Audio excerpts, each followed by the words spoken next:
और आज का अनुभव तो एक विचित्र अनुभव हुआ गुरुजी। पूछिए क्या? क्या?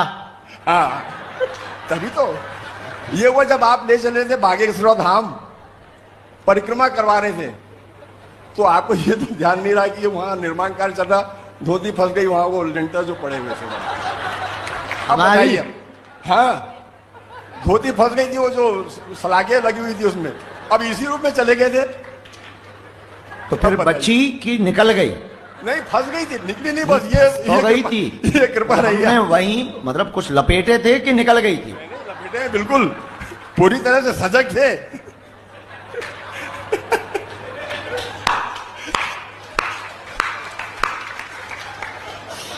इसीलिए कई बार पिक्चर दिखाने की मशीन सबको नहीं सौंपनी चाहिए। बताइए, ध्यान में भी क्या क्या देख रहे हैं? आपने प्रदक्षिणा कराते हुए अब वहां निर्माण कार्य चल रहा है तो क्या करें? फंस गई। तो तुम्हें ध्यान में यही देखना था। अब आई गया ना वो, फंस गई थी, निकाल देती। ध्यान ही में तो निकालना था। बताओ क्या गजब आदमी। और हमारी क्यों फंसी? कोटि कोटि प्रणाम, साष्टांग दंडवत प्रणाम। फिजी में पूर्व जन्म में हमारे 3 चेला रहते थे, चंगीलाल, मंगीलाल, ढंगीलाल, 3 चेला। हम यहीं रहते थे फिजी की राजधानी में, सुआ यहीं रहते थे। हमारे 3 चेले। हमने कहा बेटे परोपकार किया करो। बोले गुरुजी जो आज्ञा। हमने कही आज्ञा है परोपकार करो। गुरुजी परोपकार क्या है? हम कहा दूसरों की मदद करना, भूखे को भोजन, प्यासे को पानी, अंधे को रास्ता दिखाना, ये परोपकार है। वो तीनों चेले गए, यहीं नेड़ी आ गए। शाम को वापस आए। हमने कहा चेलो तुमने परोपकार किया? तीनों बोले हाँ आज हमने परोपकार किया। हमने कहा क्या परोपकार किया? पहला शिष्य बोला गुरुजी हमने एक बूढ़ी माताजी को रोड पार कराया। हम कहा बहुत अच्छा है, बहुत बढ़िया, थैंक यू वेरी मच।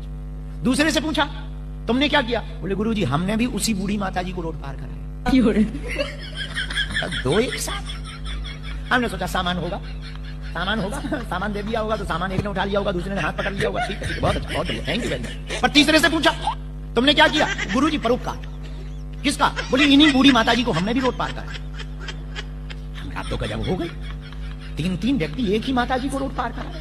भाई गड़बड़ क्या है? बोले गुरुजी दरअसल वो माताजी रोड पार नहीं करना चाह रही थी, हम लोगों को परोपकार करना था। उन्हें रोड पार नहीं करना था और बोली हमें परोपकार करना था। तो हमने कहा फिर? बोले एक जनों ने टांग पकड़ी, एक जनों ने हाथ, एक जनों ने नीचे से लगा लिया, जोर लगा के हैया। तो हमने कहा वो बूढ़ी माता जी गाली नहीं दे रही थी? बोले गुरुजी भयंकर, और फिजी में दे रही थी। तो हम कहा तुम रुके नहीं जब वो गाली दे रही थी, छतरी के बारे और शर्म नहीं आई? बोले गुरुजी आपने ही तो कहा कि अच्छे काम में गालियां भी मिले तो सह लेना चाहिए। अरे हम कहा हो, हमने धीरे से पूछा फिजी के हो क्या?